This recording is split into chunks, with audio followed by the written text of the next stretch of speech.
Bismillahirrahmanirrahim. Assalamualaikum warahmatullahi wabarakatuh. Doa movie lovers dimanapun kalian berada, semoga kalian semua dalam keadaan sehat dan selalu bahagia. Di kesempatan kali ini saya akan menceritakan alur cerita film Gladiator. Penasaran dengan alur ceritanya? Ikuti terus Doa Movie. Jangan lupa like, komen, share, dan subscribe, serta hidupkan lonceng notifikasi agar kalian tidak ketinggalan dengan alur cerita film yang lebih menarik berikutnya. Salam sehat selalu, salam lanang, salam sejati, rahayu.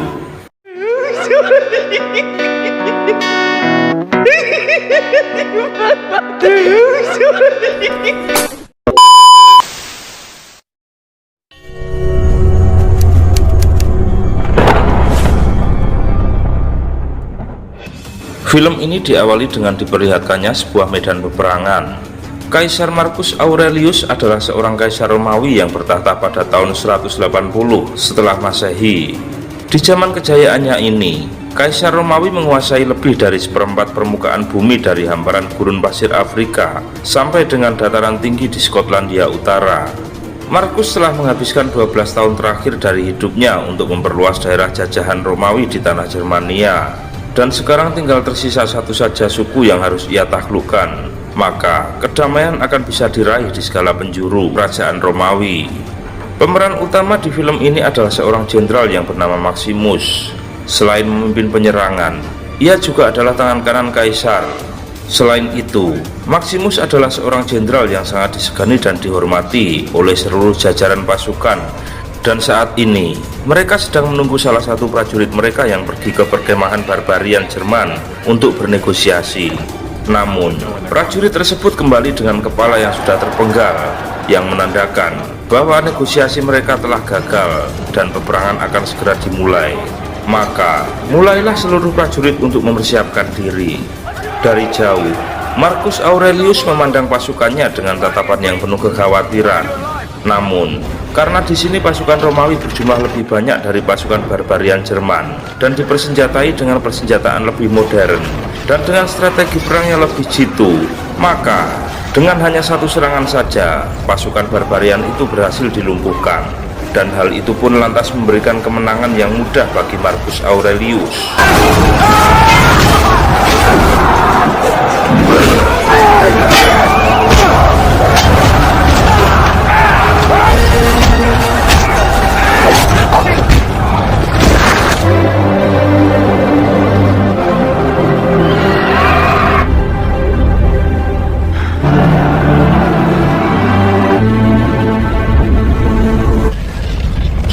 Di dalam sebuah kereta, kedua anak Marcus Aurelius, mereka diminta oleh sang ayah untuk datang mengunjunginya di medan perang. Marcus ingin agar mereka berada di sana untuk menyaksikan kemenangan terakhirnya. Commodus tampaknya sudah sangat tidak sabar untuk naik tahta menjadi seorang kaisar. Di medan perang, Marcus mendatangi Maximus untuk memberikan selamat kepadanya, sembari bertanya hadiah apa yang ia inginkan karena ia telah berhasil memenangkan peperangan ini.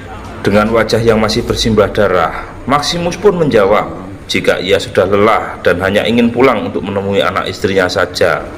Commodus yang berdiri di sana, ia pun nampak iri dengan perhatian Marcus Aurelius sang ayah terhadap Maximus.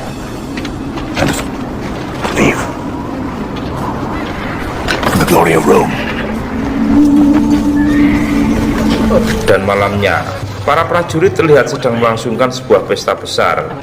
Tampaknya putri kaisar ini sudah lama jatuh cinta terhadap Maximus.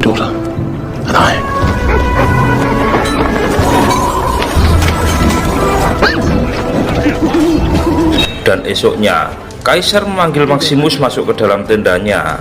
Di sana, ia mengatakan kepadanya bahwa ia berencana untuk mengubah tatanan pemerintahan Romawi dari kekaisaran menjadi sebuah republik, agar kelak Roma bisa dipimpin oleh senat dan bukan oleh Commodus anaknya. Dan ia ingin agar Maximus bisa menjadi pemimpin.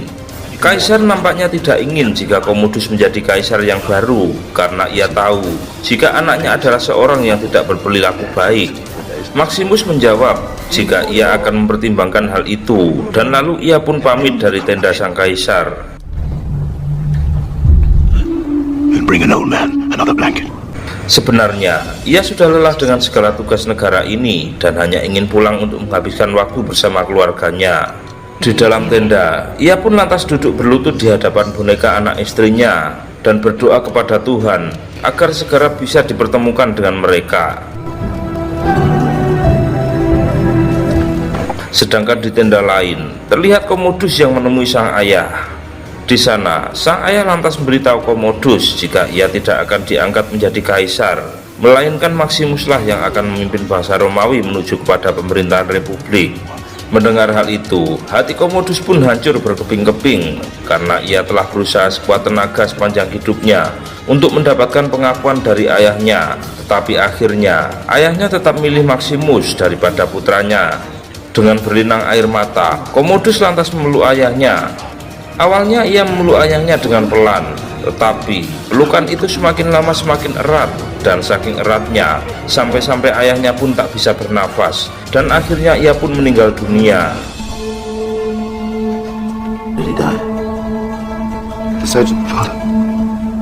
Malamnya, Maximus terbangun karena dikejutkan dengan berita jika sang kaisar Marcus Aurelius telah meninggal di tangan Commodus. Ia pun seakan tak percaya dan ia pun ingin segera bergegas pergi dari sana karena ia tahu jika ia akan menjadi target incaran Commodus untuk selanjutnya. Tetapi semua itu sudah terlambat karena Commodus dengan cepat memerintahkan prajuritnya untuk menangkap Maximus dan membunuhnya di tengah hutan. Sesampainya di hutan, seakan nyawa Maximus sudah berada di ujung tanduk. Tetapi karena kemahirannya berpedang, ia pun mampu melawan para prajurit itu dan lantas melarikan diri dari sana.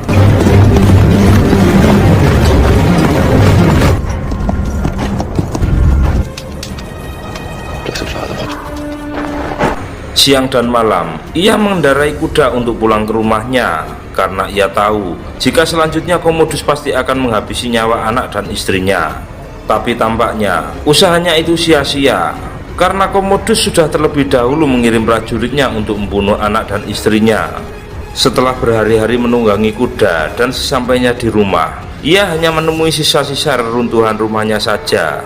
Ia pun mendapati jika anak istrinya sudah hangus terbakar dan digantung tepat di gerbang rumahnya. Maximus pun menangis sejadi-jadinya dan meratapi kepergian kedua orang yang paling dicintainya. Ia pun merasa jika sudah tidak ada lagi gunanya hidup di dunia ini. Lalu ia pun mengubur jasad mereka di pekarangan rumah, dan seketika ia pun langsung jatuh pingsan di depan makam mereka. Beberapa hari kemudian, sebuah rombongan pedagang menyelamatkan Maximus yang telah sekarat dan hampir mati. Dengan rombongan yang bergerak perlahan itu, ia pun dibawa ke sebuah pasar perbudakan untuk dijual sebagai budak. Di sana, ia pun lantas dijual kepada seorang pelatih gladiator yang bernama Proximal. Ia disandingkan dengan budak-budak lainnya yang akan ditampilkan di arena untuk bertarung sampai mereka mati. Awalnya, Maximus tidak mau disuruh bertarung, tetapi karena ia dipaksa oleh Proximal, maka mau tidak mau ia pun harus mulai berlatih bersama para gladiator itu. Dan sekarang, tibalah saatnya Maximus bertarung di arena untuk yang pertama kalinya. Sepasang demi sepasang, gladiator-gladiator itu diikatkan ke satu sama lain. Mereka keluar dari lorong menuju ke arena dan langsung berhadapan-hadapan dengan gladiator-gladiator lawan. Maximus pun seakan tidak peduli lagi dengan nyawanya karena orang-orang yang paling dicintainya kini sudah tidak ada lagi di dunia ini. Ia diikat ke seorang gladiator berkulit hitam asal Nigeria yang bernama Juba. Mereka pun bertarung dengan gladiator-gladiator lain di arena. Tetapi nyatanya mereka berdua memang cocok disandingkan bersama. Dan pada akhirnya Maximus dan Juba pun berhasil mengalahkan semua lawan-lawannya. Ia tampak berdiri di tengah arena dengan muka yang kebingungan, tetapi di dalam hati kecilnya ia bisa menikmati pujian dan sorakan dari para penonton yang mengarah kepadanya. Di sisi lain, Commodus terlihat kembali ke Roma dan diarak bagaikan seorang kaisar yang baru saja kembali dari medan perang. Padahal sebenarnya Maximus dan Marcus Aurelius lah yang memenangkan peperangan itu. Petinggi senat yang ada di Roma seolah-olah memandang rendah Commodus karena usianya yang masih sangat muda dan pencapaiannya yang nyaris tidak ada. Commodus merasa tersinggung dan dalam hatinya ia berjanji jika ia akan membubarkan senat di bawah kepemimpinannya. Lalu ia pun membuat pertandingan gladiator terbesar sepanjang sejarah selama 150 hari berturut-turut lamanya. Dan yang ada di benaknya adalah jika ia bisa memuaskan keinginan rakyat Romawi dengan hiburan ini, maka ia bisa mendapatkan dukungan dari mereka pada saat ia membubarkan senat nantinya. Di sisi lain, diperlihatkan Maximus yang telah memenangkan pertandingan demi pertandingan karena kemahirannya dalam bertarung.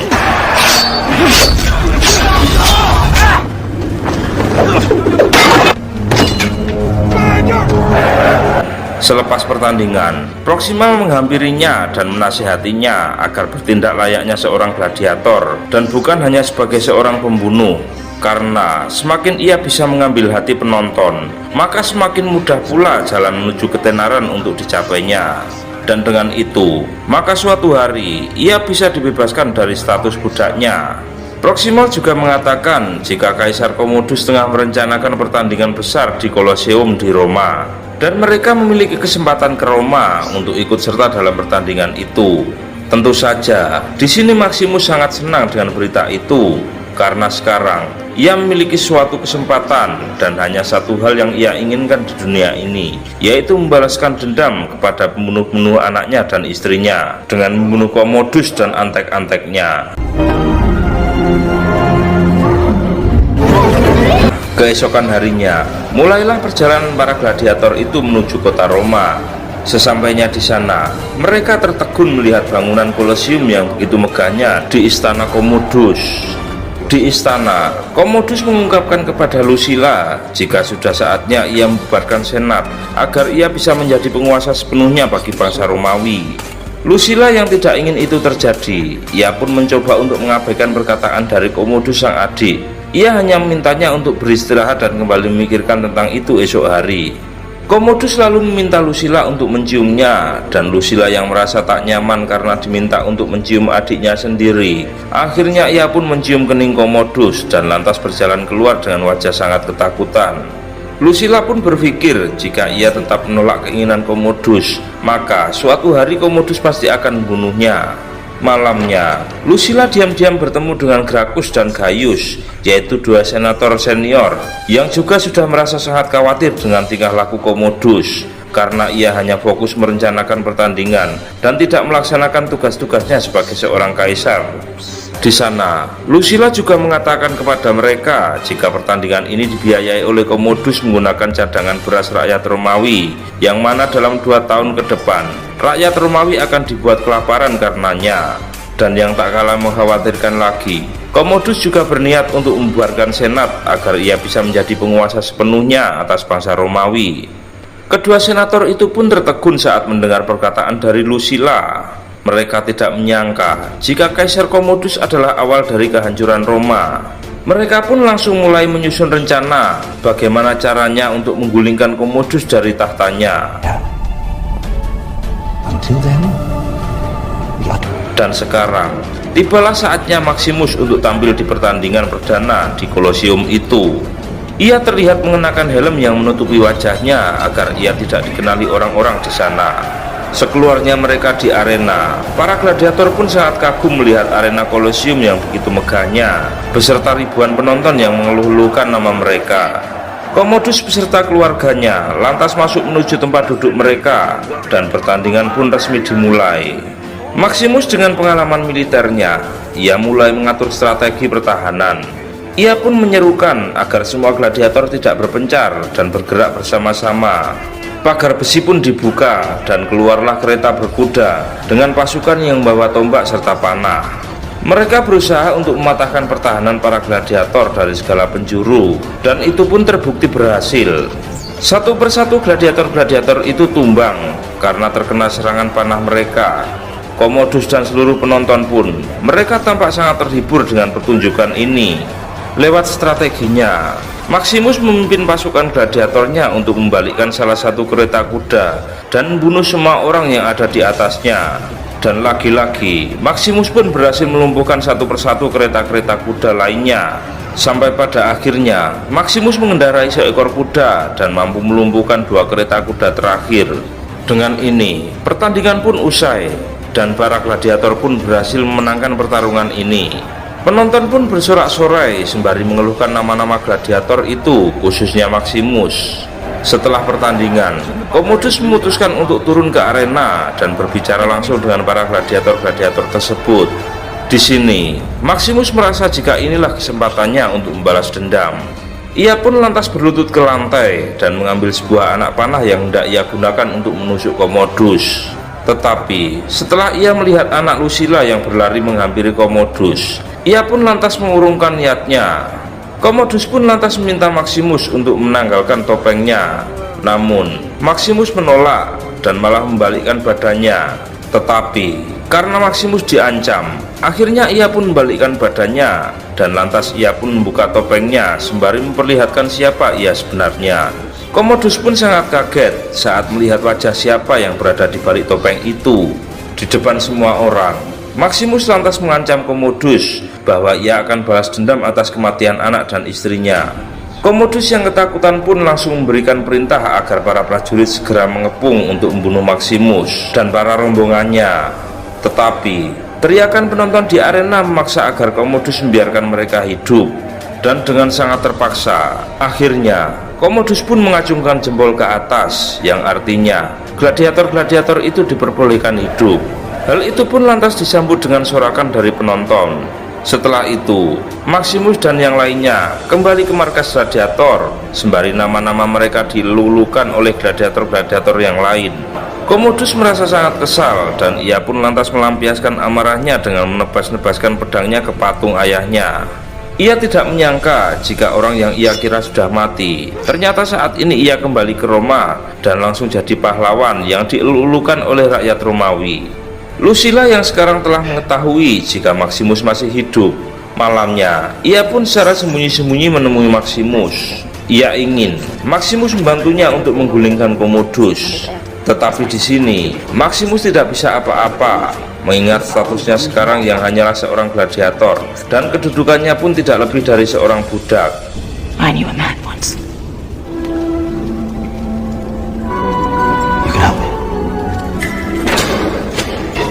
Nama Maximus pun semakin melambung tinggi. Beberapa hari kemudian, Maximus pun ditandingkan dengan seorang gladiator yang paling kuat di masanya yang bernama Tigris. Rencananya, Commodus akan mengatur agar beberapa ekor harimau keluar dari kandang mereka dan memangsa Maximus dalam pertandingan ini. Tigris pun lantas masuk menunggangi kereta kuda dan bertopeng baja. Lantas, mulailah pertarungan 1 lawan 1 antara Maximus dan Tigris.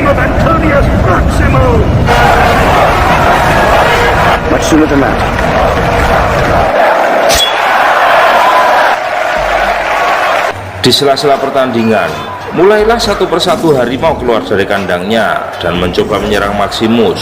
Sampai pada akhirnya, salah seekor harimau berhasil menggigit Maximus. Tetapi akhirnya, Maximus pun berhasil membunuh harimau itu. Setelah pertarungan yang cukup lama, akhirnya Maximus berhasil menancapkan kapak ke kaki Tigris dan lantas membuatnya terjatuh ke tanah. Dan sekarang, tibalah saatnya bagi Maximus untuk menghabisi Tigris. Seperti biasa, Maximus memandang ke atas dan menunggu keputusan dari Kaisar Commodus. Commodus pun lantas mengacungkan ibu jari ke bawah, yang artinya memerintahkan Maximus untuk membunuh Tigris. Tetapi, Maximus malah melawan keputusan itu dan membiarkan Tigris untuk tetap hidup. Dan karena hal itu, seisi Kolosium pun meneriakkan nama Maximus, yang disebutnya sebagai Sang Pengampun. Tentu saja, Commodus pun marah besar dengan apa yang dilakukan Maximus itu, dan ia pun langsung turun ke arena. Di sana, ia terlihat memancing kemarahan Maximus dengan menceritakan bagaimana prajurit Romawi saat mereka membunuh serta melecehkan anak dan istrinya. Tetapi, Maximus tetap tidak terpancing, dan ia pun malah berbalik badan dan lantas segera beranjak pergi dari arena. Maximus bertemu dengan Cicero, yaitu mantan anak buahnya semasa ia masih menjabat jadi jenderal. Cicero lantas memberitahu Maximus jika ribuan prajuritnya telah siap menunggu perintah darinya dan siap bergerak kapanpun jika Maximus memberikan perintah. Malamnya, secara sembunyi-sembunyi, Maximus bertemu dengan Senator Dragos, yang mana mereka berencana untuk membebaskan Maximus agar ia bisa pergi ke kamp prajuritnya, dan lalu mereka bisa menyerang Roma bersama prajuritnya untuk menjatuhkan Commodus. Setelah berdiskusi beberapa saat, mereka pun setuju dan bersiap-siap untuk menjalankan misi ini. Tetapi rupanya Kaisar mulai mencium sesuatu jika ada yang tidak beres dengan Senator Gracchus. Keesokan harinya, rumah Gracchus didatangi oleh pengawal Kaisar, dan ia pun langsung dibawa pergi. Lucilla yang menganggap jika rencana mereka akan segera terbongkar, ia pun langsung menghampiri Maximus dan memutuskan jika Demos harus kabur malam ini juga. Got to know more my life. Namun sayangnya, anak Lucilla yaitu Lucius, ia tidak sengaja membocorkan rencana mereka kepada Commodus. Dan lantas, Commodus pun mengancam jika mereka tidak menceritakan semua rencana itu kepadanya, maka mereka akan dibunuh. Malamnya, segerombolan pengawal Kaisar datang ke rumah latihan gladiator untuk menangkap Maximus. Lantas, Proximal membukakan pintu sel Maximus agar ia bisa kabur dari sana. Dan teman-teman gladiatornya pun lantas mengorbankan diri dengan melawan prajurit-prajurit itu supaya bisa memberi waktu bagi Maximus untuk melarikan diri. Namun, Proximal pun akhirnya dibunuh oleh para pengawal Kaisar. Maximus lantas kabur keluar lewat jalan belakang, dan di tengah hutan ia melihat anak buahnya yaitu Cicero jika ia sudah menunggunya di atas seekor kuda. Tapi ternyata itu semua hanyalah sebuah jebakan saja. Dan di sana ratusan prajurit pun keluar dari persembunyiannya, dan lantas mereka pun menangkap Maximus. Dan sekarang hancurlah semua rencana mereka. Maximus pun lantas kembali dipenjarakan, sedangkan Lucilla dan para senator sekarang terancam nyawanya. Untuk strategi terakhirnya, Commodus merencanakan sebuah duel antara dirinya dan Maximus guna memperlihatkan ke seluruh rakyat Romawi siapa yang paling kuat dan paling pantas memimpin bangsa ini. Tetapi di belakang panggung, ternyata Commodus terlebih dahulu menusuk tubuh Maximus agar dia terluka dan supaya lebih mudah untuk dikalahkan dalam pertandingan itu. Dan sekarang dimulailah duel pamungkas antara Commodus dan Maximus di tengah-tengah arena Colosseum yang dihujani bunga mawar yang berwarna merah. Di awal pertarungan, Maximus yang sudah terluka parah, ia pun tampak lemah dan tidak bisa mengimbangi Commodus. Pertarungan pun berlangsung cukup lama, yang mana mereka saling beradu pedang. Tetapi pada akhirnya, Maximuslah yang tetap lebih piawai, dan ia pun lantas berhasil melumpuhkan Commodus. Belum sempat menghabisi Commodus, di sini Maximus sudah mulai berhalusinasi dan memikirkan pintu akhirat, di mana anak dan istrinya telah menunggunya di sana. Dan di kesempatan itu, Commodus diam-diam menarik pisau belati yang ia sembunyikan di jubah lengannya, dan lantas ia pun menusuk Maximus. Tetapi di sini Maximus tetap berhasil mengelak dan lantas balik memukulnya. Akhirnya, dengan pisau belati kecil itu, Maximus berhasil menusuk Commodus tepat di lehernya. Commodus pun terjatuh dan seluruh penonton di Colosseum pun tertegun karena Kaisar Roma yang paling ditakuti itu ternyata ia baru saja terbunuh oleh seorang budak. Maximus yang terluka parah karena tusukan Commodus, kini nyawanya pun juga seakan sudah di ujung tanduk. Dan dengan detik-detik nafas terakhirnya, Maximus meminta kepada Quintus untuk melepaskan Senator Gracchus dan mengembalikan kuasa Republik Roma kepada Senat sesuai keinginan awal dari Kaisar Marcus Aurelius. Dan jenazah Maximus pun lantas diangkat keluar sebagai seorang pahlawan. Namun, Romawi meninggalkan jasad Commodus yang masih terbaring di tengah arena Colosseum. Dan film pun selesai.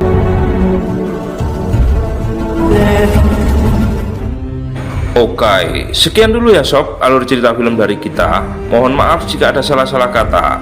Dan sampai jumpa lagi di alur cerita film yang lebih menarik berikutnya. Jika teman-teman penasaran, ikuti terus Doa Movie. Jangan lupa like, komen, share, dan subscribe, serta hidupkan lonceng notifikasi agar kalian tidak ketinggalan dengan alur cerita film yang lebih menarik berikutnya.